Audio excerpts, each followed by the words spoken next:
Main event was Justin Gaethje and Tony Ferguson. Obviously, Tony Ferguson was supposed to face Khabib for the 5th time.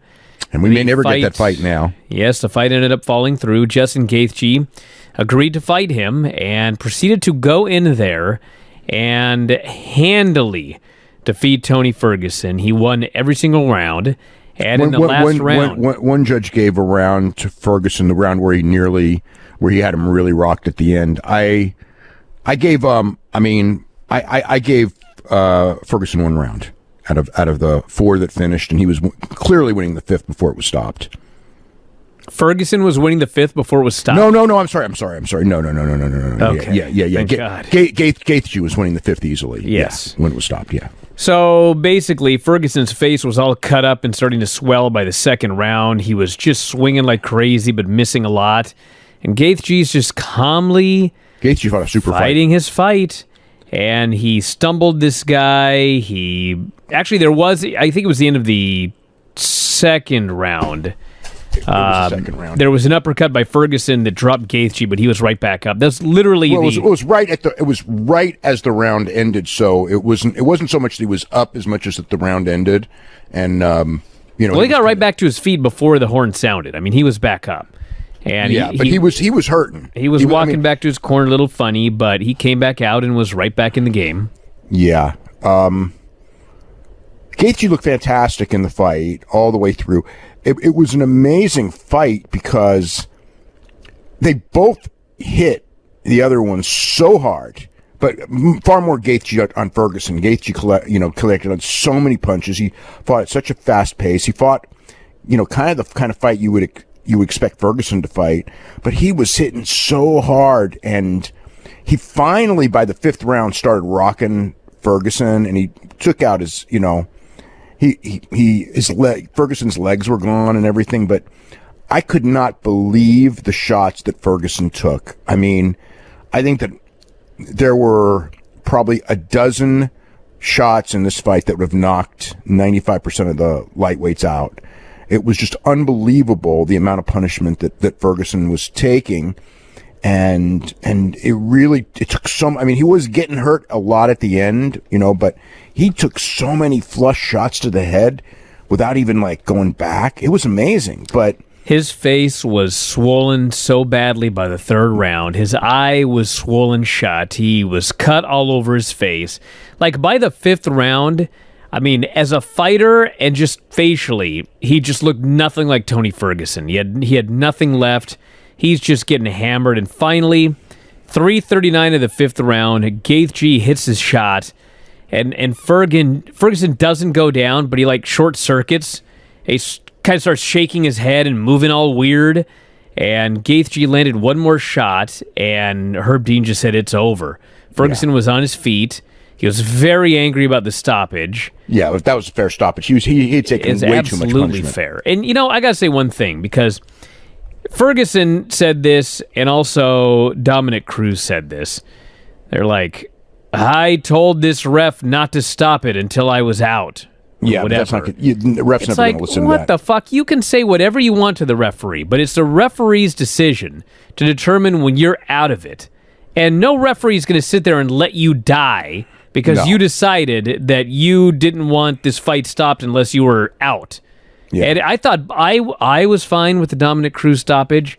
I was too. Totally fine with the Ferguson stoppage. The Ferguson stoppage, no, I don't think anyone's arguing the Ferguson stoppage. No, both of these were very good. This dude was out of it. And afterwards, Gaethje goes over to hug him, and Ferguson shoves the guy away.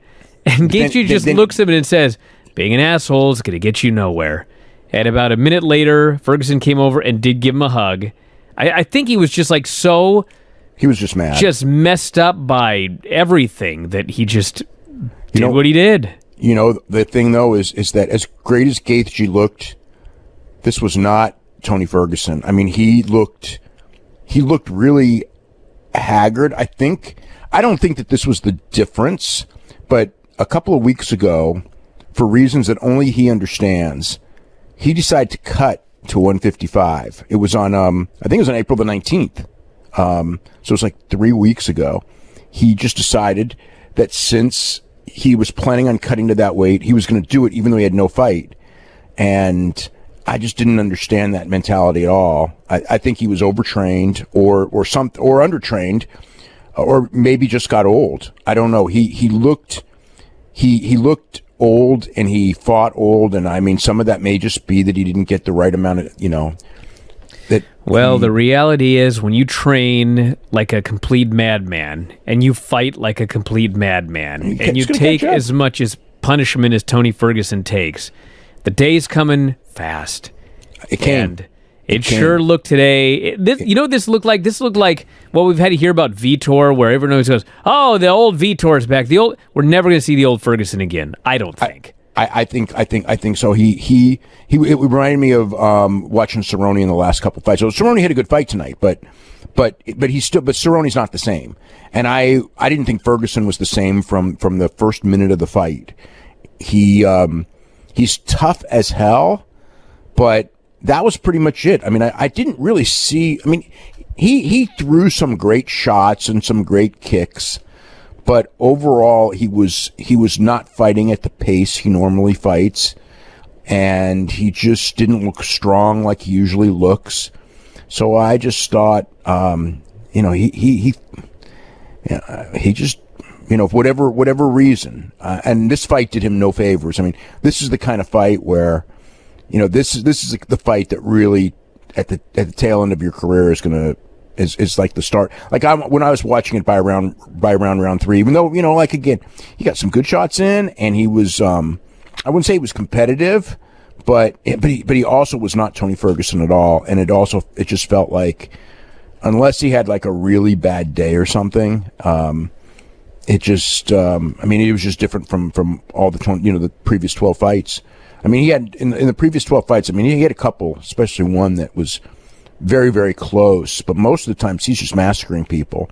And it wasn't like Gaethje was really good, but he wasn't so good that the old Tony Ferguson wouldn't have been able to, at least become very, very competitive with him.